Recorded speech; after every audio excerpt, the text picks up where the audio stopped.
So hey guys, welcome back to my channel with another video. Hope करता हूँ यार आप लोग सब बढ़िया होंगे। तो यार आ चुका हूँ एक और नई वीडियो के साथ वापस। मेरा नाम है करवीत वर्मा, आप देख रहे हैं स्टडी विद करवीत। तो चलिए आज की वीडियो को स्टार्ट करते हैं। ठीक है, आज का पहला क्वेश्चन है, देखिए हिंदी के काफ़ी मतलब जो कल पटवारी का एग्जाम हुआ ना, उसमें हिंदी के काफ़ी मस्त मस्त क्वेश्चन आए थे। मतलब जो 20 क्वेश्चन थे, कुछ कुछ लोगों ने 20 करे होंगे, लेकिन 18 या 19 क्वेश्चन तो सब लोगों ने करे होंगे। ठीक है, तो काफ़ी अच्छे क्वेश्चन थे। तो चलो थोड़ा सा आज देख लेते हैं। हिंदी का ये प्रैक्टिस हेड 1 लेके आया हूँ मैं फॉरेस्ट गार्ड के लिए। ठीक है, जो फॉरेस्ट गार्ड का एग्जाम होने वाला है 22 को, उसके लिए कुछ इंपॉर्टेंट क्वेश्चंस लेके आया हूँ। तो पहला क्वेश्चन देखिए हिंदी का, ये सारे व्याकरण से रिलेटेड होंगे। इसमें एक दो क्वेश्चन साहित्य का भी होगा। ठीक है, अभी तो फॉरेस्ट गार्ड में तो साहित्य भी चलेगा। ठीक है, साहित्य भी उसमें इंक्लूड होगा। लेकिन जो बाद में 5 मार्च को क्या होने वाला है, कनिष्ठ सहायक जूनियर असिस्टेंट का एग्जाम होने वाला था, उसमें होने वाला है, उसमें साहित्य नहीं पूछेगा। ठीक है, तो अभी थोड़ा बहुत साहित्य भी देख लेंगे, एक दो क्वेश्चन। तो व्याकरण देखते हैं। पहला क्वेश्चन देखिए, स्वर के कितने भेद होते हैं, ये पूछा गया है। ठीक है, तो जो स्वर होता है, स्वर के कितने भेद होते हैं। अब स्वरों के तो भेद 3 तरीके से होते हैं। ठीक है, वैसे बात करें ना, स्वरों के भेद 3-4 तरीके से होते हैं। अब पहली बात तो स्वर कितने होते हैं, स्वर होते हैं 11। ठीक है, स्वर इतने कितने होते हैं, 11। मतलब जो एग्जाम में पूछा जाता है, एग्जाम में लिखा जाता है, वो सिर्फ 11 स्वर ही हम मानते हैं। ठीक है, जो अंक और अह होते हैं, इनको क्या बोलते हैं, हम अनुस्वर बोलते हैं। ठीक है, अनुस्वर इनको बोलते हैं। ये अनुस्वर हो गया, इसको विसर्ग बोलते हैं। अह को क्या बोलते हैं, विसर्ग बोलते हैं। ठीक है, अह विसर्ग हो गया, हमारा अंक हो गया अनुस्वर। ठीक है, तो बेसिकली 11 ही होते हैं। ठीक है, 11 होते हैं स्वर। तो इनके अगर हम खंड करें तो इसमें बहुत तरीके से, जैसे उच्चारण के तरीके से इनके मतलब जैसे उच्चारण के तरीके से ये अलग अलग हो सकते हैं। जैसे ओंठ से हो सकते हैं। ठीक है, होंठ या ओंठ से, फिर तालु से, और फिर कंठ से, मूर्धा से, ये 4-5 तरीके से ये हो सकते हैं। फिर बाकी अगर उत्पत्ति के आधार पर बात करें तो उत्पत्ति के आधार पर होते हैं 2 तरीके के। एक होते हैं मूल स्वर। ठीक है, एक होते हैं मूल स्वर, दूसरे होते हैं संधि स्वर। ठीक है, एक होते हैं मूल स्वर, एक होते हैं संधि स्वर। अब मूल स्वर देखिए, मूल स्वर क्या होते हैं, मूल स्वर होते हैं हमारे अ ई उ री। ये 4 ही स्वर क्या होते हैं, मूल स्वर होते हैं, जिससे सारे स्वर बने होते हैं। ठीक है, अगर हम अ और ई का करेंगे, क्या संधि करेंगे, अ प्लस ई करेंगे, तो ये क्या बनता है, आई बनता है। ठीक है, वैसे आई मिल गया तो और आई को मिलाएंगे तो बड़ा आई मिल जाएगा। ठीक है, इस तरीके से संधि करके सारों को मिलाया जाता है। इन चारों को छोड़ के बाकी जितने होंगे 7 स्वर, वो क्या होंगे, संधि स्वर होंगे। बाकी के ये 4 क्या होंगे, ये होंगे मूल स्वर। ठीक है, इनके भेद होते हैं, इनके भी 2 तरीके के भेद होते हैं, दीर्घ स्वर और संयुक्त स्वर। दीर्घ स्वर में क्या आते हैं, दीर्घ स्वर होते हैं अ और अ को मिलाएंगे अगर हम, तो आ बनता है। ठीक है, इह और इह को मिलाएंगे तो क्या बनता है, बड़ा ई बनता है। ठीक है, और वैसे ही ऊह और छोटा ऊ और छोटा ऊ को मिलाएंगे तो बड़ा ऊ बनता है। अब मिल गया हमें यहाँ से बड़ा आ, बड़ा ई, बड़ा ऊ मिल गया हमें। ये सारी चीजें क्या मिल गई। अब अ और ई का संधि करेंगे, अ और ई का करेंगे तो क्या बनेगा, आई बनेगा। अब हमारे पास आई आ गया तो अ का इसके साथ करो, अ और आई करोगे तो बड़ा आई मिल जाएगा। ठीक है, बड़ा आई मिल गया। अब अ और ऊ का करो, और ऊ का करोगे तो औ मिलेगा। अब औ मिलेगा और औ का करोगे तो बड़ा औ मिल जाएगा। तो इस तरीके से ये होते हैं। ठीक है, ये दीर्घ स्वर और संयुक्त स्वर थे। दीर्घ स्वर होते हैं 3, संयुक्त स्वर होते हैं 4। ठीक है, ये होता है, इनसे बनते हैं सारे 11 के 11।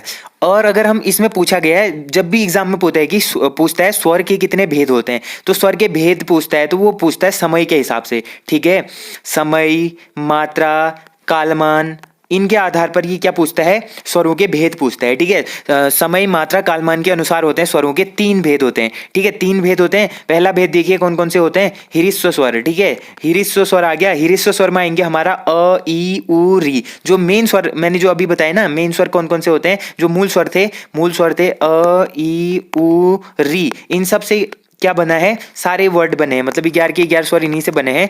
तो 4 स्वर ये मेन होते हैं, तो इन्हीं को बोला जाता है हिरिस्व स्वर। ठीक है, हिरिस्व स्वर इन्हीं को बोला जाता है। ये कितने प्रकार के हुए, 4 प्रकार के हुए।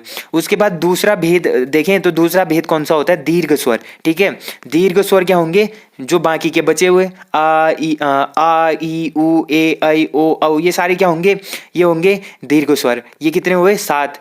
और लास्ट में बात करें प्लुत स्वर की। ठीक है, ये तीसरे नंबर में तीसरा भेद क्या होता है इसका, प्लुत स्वर। अब प्लुत स्वर क्या होते हैं, इसको देखते हैं। ठीक है, प्लुत स्वर होता है हमारा, जैसे हम बोलते हैं ना, राम बोलते हैं, राम, तो ये कि नॉर्मल बोलते हैं हम राम, लेकिन एक बोलेंगे ना, जैसे आवाज लगाएंगे राम को। ठीक है, तो राम ऐसे बोलते हैं ना, राम। जैसे हम बोलते हैं ओम, बोलते हैं ना, ओम, ऐसे बोलते हैं। ठीक है, तो ये जो हम किसी भी चीज को, मतलब जैसे लॉन्ग टर्म के लिए, लॉन्ग टाइम के लिए जैसे बोलते हैं राम ओम, ऐसे खींचते ही रहते हैं ना उसको, तो बीच में जो वर्ड आ रहे हैं ना, वो किस में आते हैं, वो आते हैं प्लुत स्वर में। ठीक है, समझ गए होंगे ना आप लोग। तो प्लुत स्वर में आते हैं वो जो लॉन्ग, मतलब हम खींच के बोलते हैं ना, ऐसे जैसे किसी को आवाज लगा रहे हो दूर से, मतलब ऐसे दूर बोल रहे हैं, जैसे राम बोल रहे, ओम बोल रहे हैं, तो इसमें क्या आ रहा है, बीच में बहुत बड़ा गैप आ रहा है ना, एक ही वर्ड को हम रिपीट रिपीट तो नहीं, मतलब उसको कंटिन्यूअस बोलते जा रहे हैं, मतलब ठीक है, इस तरीके से। तो ये सारे होते हैं प्लुत स्वर।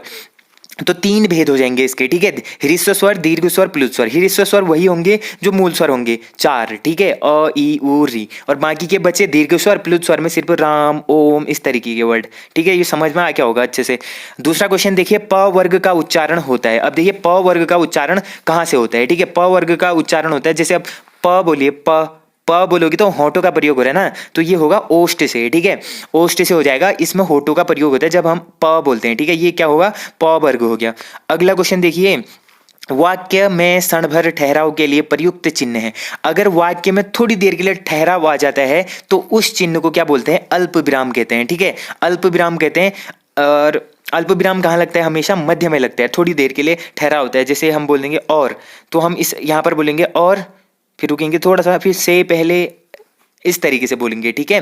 तो जो अल्प विराम होता है वो मध्य में लगता है। ये पटवारी में कल ही पूछा गया था एग्जाम में, ठीक है, पटवारी में पूछा था अल्प विराम कहाँ पर लगता है, ठीक है, अल्प विराम कहाँ पर लगता है, ये कल ही पूछा गया क्वेश्चन है। तो अल्प विराम लगता है मध्य में, ठीक है, वाक्य के मध्य में लगता है, और वाक्य में क्षण भर का ठहराव कर देता है अल्प विराम। और पूर्ण विराम का मतलब होता है, पूर्ण विराम लास्ट में लगेगा और पूरी पूरी तरीके से वहां पर वाक्य खत्म हो जाएगी, ठीक है। अगला क्वेश्चन है, और जो एक वर्ड है ना, और, तो और से पहले किस चिन्ह का प्रयोग नहीं होता है। तो और से पहले हम किस चिन्ह को नहीं लगा सकते हैं, ठीक है। तो और से पहले हम किस चिन्ह को नहीं लगा सकते, पूर्ण विराम भी नहीं लगा सकते, अल्प विराम भी नहीं लगा सकते, प्रश्नवाचक भी नहीं लगा सकते। तो क्या नहीं लगा सकते, उपयुक्त सभी नहीं लगा सकते, ये सारे हम नहीं लगा सकते। जैसे और लिख रहे हैं ना, जैसे बोल रहे हैं हम रमेश और सुरेश, ठीक है, रमेश और सुरेश मेरे भाई हैं, ऐसा बोल रहे हैं, रमेश और सुरेश मेरे भाई हैं।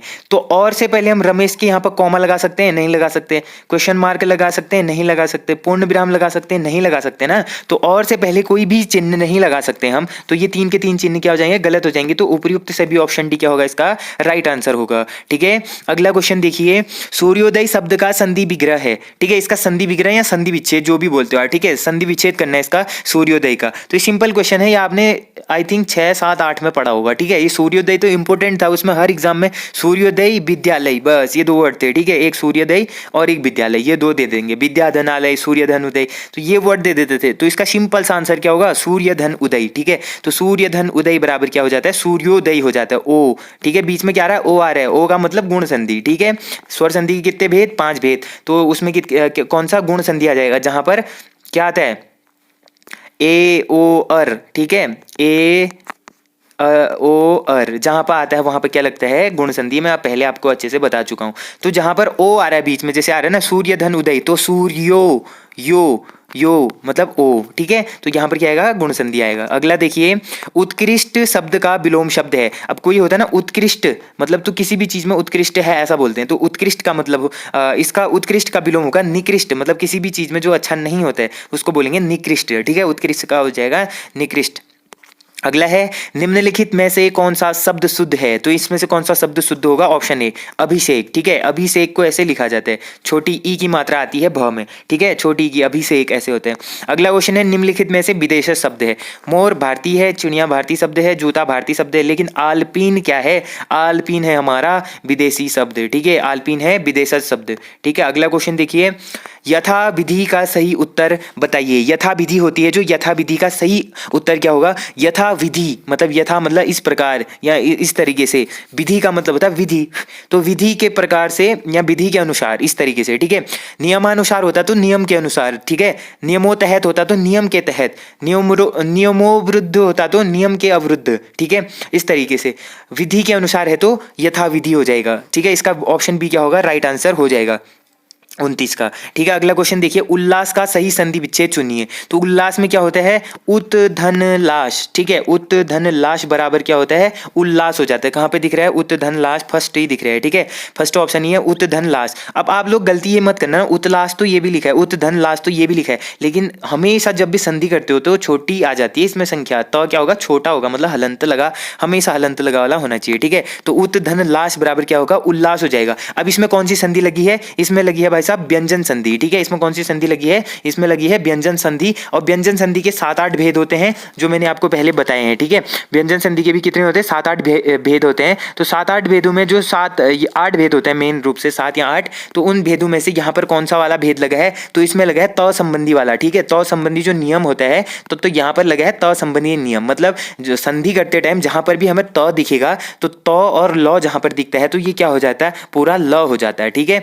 ल के साथ आधा ल जुड़ जाएगा। अगर हम त और ल का संधि विच्छेद करेंगे, त के साथ ल का संधि विच्छेद करेंगे तो ये क्या बन जाएगा, आधा ल बन जाएगा हमेशा, ठीक है। और वहां पर ही दूसरी चीज क्या होती है, अगर हम त के साथ आधा त के साथ अगर हम आधा च जोड़ेंगे तो ये क्या बन जाएगा, आधा च और पूरा च, ठीक है। त और च को जोड़ेंगे तो ये छ बन जा सॉरी त और च को जोड़ेंगे तो ये बन जाता है छ, ठीक है, पूरा छ बन जाएगा। जैसे उत धन चारण होता है तो इसका हो जाता है उच्चारण। जैसे जगत धन छाया है तो जगत धन छाया बराबर होता है जगत छाया, इस तरीके से बन जाता है, ठीक है। तो ये त संबंधी नियम होता है। वैसे छ संबंधी नियम, न संबंधी नियम, म संबंधी नियम सारे होते हैं, इसमें चेंज होता है। जैसे च का हो जाएगा छ और ज का हो जाएगा झ, तो एक एक अक्षर बढ़ते रहेगा, ट का ठ, ड का ढ, ल, ठीक है, इस तरीके से। तो एक एक अक्षर बढ़ जाता है किसमें, त संबंधी नियम। जब भी संधि विच्छेद हो रही है वहां पर त आ रहा है तो एक अक्षर बढ़ा देना उसको, ठीक है। त के बाद जो वर्ड आएगा उसका एक अक्षर बढ़ा देना। कंगाली में आटा गीला का अर्थ क्या है, ये बेसिक सा क्वेश्चन है। तो कंगाली में आटा गीला का मतलब होता है अभाव की स्थिति में भी और हानि होना। एक तो हम अभाव की स्थिति में है, कोई चीज हमारे पास है नहीं, फिर उसमें भी हमारे पास हानि हो जा रही है हमारे को, तो इसका मतलब होता है कंगाली में आटा गीला। जब इंसान के पास कुछ नहीं होता है फिर भी वो नुकसान में जा रहा है तो इसका मतलब यही होता है। निम्न में से एक शब्द अलंकार नहीं है। अब अलंकार आपने पढ़े होंगे, तो अलंकार में क्या क्या चीजें होती है, तो इसमें शब्द अलंकार कौन सा नहीं है पूछा है, ठीक है। तो शब्द अलंकार कौन सा नहीं है, इसमें से उपमा अलंकार नहीं है। उपमा क्या होता है, अलंकार में नहीं होता, अनुप्रास होता है। अनुप्रास किसे कहते हैं, जहां पर एक वर्ड की बार बार पुनरावृत्ति होती है। जैसे चंदू के चाचा ने चंदू की चाची को चांदी के चम्मच से चटनी चटाई, यहाँ पर क्या होता है, चौ चौ चौ चौ की पुनरावृत्ति होती है, तो अनुप्रास अलंकार। अब यमक अलंकार कल भी पूछा गया था, ठीक है। जैसे कल क्या पूछा गया था, कनक कनक ते 100 गुनी मादकता अधिकाई, वा खावे बोराई जग या पावे बोराई, ठीक है। तो कनक कनक, यहाँ पर क्या आया, कनक कनक आया, ठीक है। कनक कनक का क्या मतलब है, एक कनक का मतलब है सोना, दूसरे कनक का मतलब क्या है, धतुरा, ठीक है। धतुरा मतलब भांग, ठीक है। कनक का मतलब सोना, कनक का मतलब भांग, तो एक कनक भांग हो गया, एक कनक सोना हो गया, मतलब इसका अर्थ अलग अलग है, वर्ड एक ही है। तो कनक कनक ते 100 गुनी मादकता अधिकाई, या पावे बोराई जग वा खावे बोराई, मतलब इसका मतलब क्या होता है कि मतलब अगर किसी व्यक्ति को सर्वाधिक मात्रा में सोना मिल जाए तो पागल हो जाता है, या फिर वो कोई व्यक्ति सर्वाधिक मात्रा में अधिक मात्रा में भांग धतूरे का सेवन करे तो वो भी पागल हो सकते हैं। तो इसका मतलब ये होता है। तो यहाँ कनक कनक का अलग अर्थ है, तो एक ही शब्द अलग अलग अर्थ के साथ आते हैं, तो वहां होता है यमक अलंकार। अनुप्रास अलंकार, अनुप्रास अलंकार होता है जहां पर एक ही वर्ड बार बार रिपीट होता है, ठीक है। तो उपमा अलंकार इसका क्या होगा, बिल्कुल गलत आंसर हो जाएगा। ये उपमा अलंकार क्या नहीं है, शब्द अलंकार नहीं है। बाकी वक्रोक्ति है, अनुप्रास है, यमक है, ठीक है, इस तरीके से हो जाएगा। अगला क्वेश्चन देखिए, छंद के विषय में कहा गया है। अब छंद के विषय में क्या कहा जाता है, तो छंद के विषय में कहा जाता है कि छंद क्या है, काव्यात्मा है, मतलब काव्य की आत्मा है, ठीक है। काव्य की क्या है, आत्मा है, कवि की आत्मा है छंद, ठीक है। एक जो कविता होती है, कविता की क्या होती है, काव्य जो कविता होती है उसकी आत्मा होती है छंद, ठीक है। अगला है राम भक्ति कवियों के काव्य में कौन सी भाषा प्रयुक्त होती है। अब जो कृष्णाश्रयी होते थे, राम भक्त वाले होते थे, ज्ञानाश्रयी होते थे, ठीक है। ज्ञानाश्रयी और रामाश्रयी, कृष्णाश्रयी और ये सारी चीजें होती थी। तो जो राम भक्त वाले कवि होते थे उनके टाइम पे कौन सी भाषा प्रयुक्त होती थी, ठीक है। जो काव्य लिखते थे उसमें कौन सी भाषा वो प्रयोग करते थे, तो वो करते थे अवधी और ब्रज भाषा, ये दोनों प्रयोग करते थे, ठीक है। अवधी भी करते थे, ब्रज भाषा भी करते थे, तो इसका ऑप्शन सी क्या होगा, बिल्कुल राइट आंसर हो जाएगा, ठीक है। अगला क्वेश्चन देखिए 37, देखिए 37 है हमारा, निम्नलिखित में से कौन सा रचनाकार उत्तराखंड का है, ठीक है। उत्तराखंड का है पूछा है, तो निम्नलिखित में से कौन सा रचनाकार उत्तराखंड का है, तो ये होगा हमारा कौन सा, शेखर जोशी, ठीक है। शेखर जोशी कहाँ का है, उत्तराखंड का है। मन्नू भंडारी कहाँ की है, कहाँ का है, एमपी। क्वेश्चन देखिए, अगला क्वेश्चन है, निम्न काव्य में पंक्तियों में कौन सा रस है। जो ये पंक्तियां दी हैं काव्य में, ये कौन सा रस है। सुनहु राम जेहि शिवधन तोरा, सहस बाहु समसो रिपु मोरा, सो बिलगाऊं बिहाई समाजा न मारे जहिए सब साजा, ठीक है, राजा। अब मेरे को हिंदी पढ़ना थोड़ा सा कम आता है, ये जो संस्कृत लैंग्वेज में इस टाइप की लिखी होती तो ठीक है। तो ये जो लिखा है इसमें, सुनहु राम जो ही शिव धनु तेरा, सहस समनु समबाहु समसो रिपु मोरा, सो बिलगाऊ बिहाही समाजा, न मारे जहिए सब राजा। तो ये जो काव्य दिया गया है तो इसमें कौन सा रस है? रौद्र रस है, करुण रस है, वीर रस है या भक्ति रस है? किस प्रकार की भावना को प्रकट कर रहा है, ठीक है। तो ये कर रहा है रौद्र रस, ठीक है। राम शिव इनकी बातें चल रही है ना। अब ज्यादा मेरे को तो समझ में नहीं आता, बाकी इसमें बात चल रही है राम की, ठीक है। सुनहु राम जे ही शिव धनु तोड़ा, मतलब ये बोला जा रहा है कि सुनो राम ने शिव धनुष तोड़ा, कुछ इस तरीके का है। सहस बाहु समसो रिपु मोहरा, सो बिलगाऊ बिहाई समाजा, न तारे माहे जगिए सब राजा। मतलब यहाँ पर कुछ मतलब बातें हो रही है, मतलब राम के बारे में कि उन्होंने धनुष तोड़ा ये वो। तो ये रौद्र रूप है, क्रोधित होकर, आई थिंक परशुराम जी ने बोला हो शायद, ठीक है। तो इस तरीके का है, तो यहाँ पर है रौद्र रूप। ये चीजें आपको पढ़नी पड़ेंगी, ठीक है। अगला क्वेश्चन है, अगला क्वेश्चन देखिए, राजभाषा संबंधी संवैधानिक अनुच्छेद है, ठीक है। जो राजभाषा संबंधी जो संवैधानिक अनुच्छेद है तो वो कौन सा है इसमें से? तो वो अनुच्छेद हो जाएगा हमारा कौन सा? तो वो होगा 343 से 51, ठीक है। इसमें जो राजभाषा है हमारी हिंदी को राजभाषा घोषित किया था 1949 में, ठीक है, 14 सितंबर 1949 में। तो ये जो राजभाषा है इसको अनुच्छेद 343 से लेकर 351 तक में इसका संवैधानिक अनुच्छेद किया गया है, ठीक है। अगला क्वेश्चन है, उसने कहा था कहानी के रचनाकार है। जो उसने कहा था कहानी है, इसके रचनाकार कौन है? तो वो है चंद्रशेखर शर्मा गुलेरी, ठीक है। चंद्रशेखर शर्मा गुलेरी की कहानी है ये, उसने कहा था, ठीक है। तो ये थे आज के हिंदी के 20 क्वेश्चंस। आप लोगों को अच्छे लगेंगे आई होप। तो अगर वीडियो अच्छी लगी तो वीडियो को लाइक जरूर करना। बाकी मिलते हैं नेक्स्ट वीडियो में, तब तक के लिए टेक केयर, बाय बाय।